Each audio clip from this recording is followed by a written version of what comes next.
Her scream did not sound human. It cut through the heat of that Kansas afternoon like something dying in the dust. When Elias Boone pushed open the stall door at the Miller Ranch, he did not find the mare he came to buy.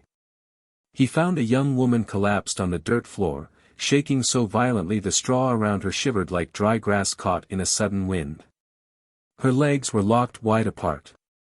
Every time she tried to pull them together, pain racked her body, twisting her face and ripping a cry from her throat. Elias froze. He had seen battlefield wounds, men held together by nothing more than determination and a prayer. But he had never seen a woman suffering like this, alone, abandoned, hidden away in a quiet barn while the sun outside kept shining like nothing was wrong. She tried to brace herself on one elbow. Her voice cracked like brittle wood. I can't close my legs. Then she cried again, not from shame, but from a pain that lived in every breath she took. Elias dropped to one knee, careful, slow. He didn't touch her yet. He didn't dare. He could see bruising along the inside of her thighs, raw swelling, rope burns around her ankles. These were not the marks of an accident. This was cruelty, deliberate, patient, and unforgivable.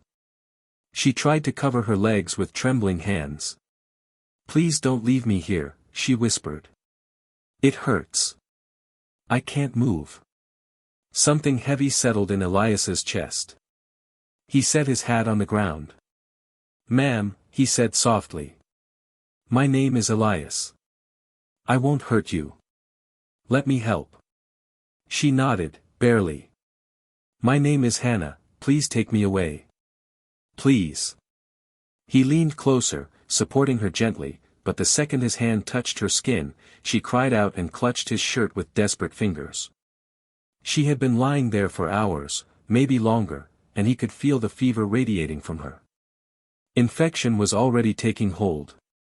Elias Boone was not a man who walked away from suffering. And he was not about to start now. He looked toward the ranch house. Empty. Silent. Not a soul who cared if she lived or died. "Hannah," he said, "I'm getting you out of here." Her eyes widened, fear and hope at war. "If you help me, will danger come for you too?" He knew the truth. "Maybe. But I won't leave you here." He slid one arm beneath her shoulders and one under her knees, lifting her as gently as his tired muscles allowed. She gasped, not in fear, but in relief. He carried her out into the Kansas sunlight. She squinted at the open prairie as if she had forgotten what the world looked like outside that dark stall. The warm wind brushed her face and she wept softly. He mounted his horse, settling her carefully in front of him. "Easy now. I got you." She leaned back against him, whispering, "You're really taking me away." "Yes, ma'am," he said, steady as stone. "And we're not looking back." The ride to Boone Ranch took hours. Elias talked now and then, about weather, land, horses. Nothing heavy, nothing that would make her shrink. Just enough to keep her awake and push back the fear that tried to climb into her chest.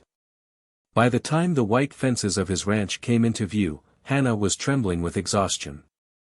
Elias carried her inside, called for Mrs. Harper, and ordered warm water and clean linens. Hannah tried to apologize for being a burden. He shook his head. "No, ma'am. Not one bit." For the first time in years, she believed someone meant those words. But as she drifted into sleep, one thought clawed back into her mind: Caleb. Her husband.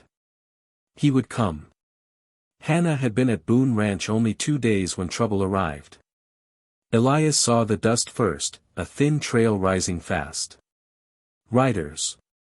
Angry ones. Caleb Miller rode into the yard like a storm. He dismounted in a fury, shouting, "Bring my wife out here right now." Elias didn't flinch. But the way Caleb spat the word wife, like it was property, lit a hot spark inside him. "She's hurt," Elias said calmly. "She left because she wanted to." "Wanted?" Caleb barked. That woman is mine. She does what I say. That was the moment Elias stepped past the line. Not today, he said. And not ever again. Caleb shoved him. Elias shoved harder. Caleb swung wild and caught Elias under the eye, opening the skin. Before the hired hands could swarm him, one of the ranch cowboys sprinted from the barn shouting that Elias wasn't fighting alone. The yard erupted into chaos. Elias ducked a wild punch, grabbed Caleb by the shirt, and slammed him into the water trough. The hired hands jumped in, but Elias and the cowboy fought with the strength of men hardened by ranch work. Caleb staggered up, furious.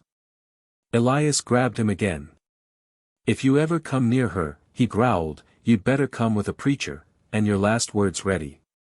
Caleb backed away, trembling with rage but too afraid to step forward.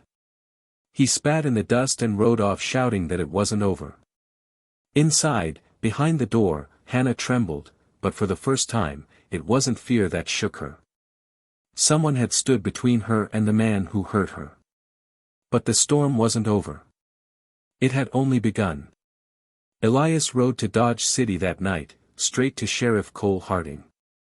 After hearing everything, Cole promised they'd take Hannah's case to Judge Wilbur, properly and legally. But tomorrow didn't come. The judge postponed the hearing for witnesses and statements. For 2 weeks, Elias rode between towns gathering letters, neighbors' accounts, and the doctor's written notes.